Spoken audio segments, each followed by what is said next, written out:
ప్రియమైన దేశాన్ని పరిపాలించే రాజకీయ నాయకులందరికీ కూడా నా ఒక చిన్న విన్నపం మిత్రులారా, రైతు బంధు అనేది పార్టీలు మారినప్పుడల్లా రైతులకి ఫుల్ సహకరిస్తున్నారు. రైతుంటేనే రాజ్యం ఉన్నది. అన్నదాత సుఖీభవ, రైతన్న మనకి ముఖ్యం, అందులో ఏ సందేహం లేదు. కానీ రైతు బంధు అనేది 100 ఎకరాలు ఉన్నోనికి ఇస్తున్నారు, 500 ఎకరాలు ఉన్నోనికి ఇస్తున్నారు, ఎకరం ఉన్నోని కూడా ఇస్తున్నారు. ఈ తర్వాత 3వ స్థానంలో మరి ఈ భూమి లేని వాడికి ఏమిస్తున్నారు?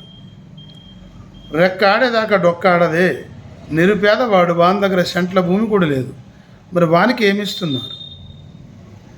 మరి నువ్వు 100 ఎకరాలు ఉన్నోనికి రైతు బంధు ఇస్తే కోట్లు సంపాదిస్తుండేవాడు ఇంకా డబ్బున్నోడు ఇంకా ధనవంతుడు అవుతున్నాడు. మరి ఎకరం ఉన్నోనికి ఏం లాభం వచ్చింది? రెండోది, భూమి లేని వాడికి ఏమి లాభం వచ్చింది? మరి వాడు ఎలా బతకాలి? లేనోనికి ఇవ్వాలా, ఉన్నోనికి ఇవ్వాలా అనేది రాజకీయ నాయకుడు ఇంతవరకు కూడా ఏ నాయకుడు కూడా నిన్ను పెట్టిన వీడియోలకి రెస్పాన్స్ ఇవ్వలేదు. ఎందుకంటే 1000 ఎకరాలు ఉన్న దగ్గర వేలాది మంది జీతగాళ్ళు ఉంటారు, డబ్బు ఉంటుంది, పలుకుబడి ఉంటుంది. వాని కొంప ఇంకా నింపాలి, ధనవంతుని ఇంకా ధనవంతుని చేయాలి, వానితోని ఓట్లు పొందాలి. లేనివానికి ఏమి ఇచ్చారు? భూమి లేనివానికి ఏమి ఇచ్చావు? కాబట్టి ఇంకొకటి, ఇప్పుడు ఇందిరమ్మ పథకం మీద ఇండ్లు నిరుపేదలకు ఇస్తున్నారని తెలుస్తుంది.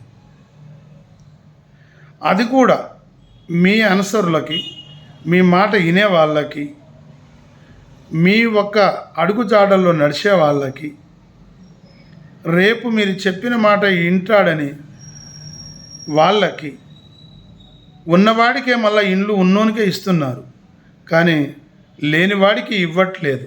ఎందుకంటే వాడు లేనివాడు కదా, వాడితో మీతో మాట్లాడలేడు, మీకు ఎదురు సమాధానం చెప్పలేడు, మిమ్మల్ని ఎదిరియలేడు.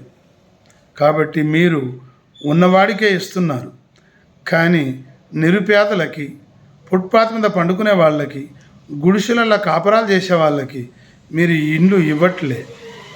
ఇది కూడా మీరు అర్థం చేసుకోవాలని మీ తొర్రూరు నుండి కేవై గిరిరాజ్ ఉంటున్నా. జై శ్రీరామ్.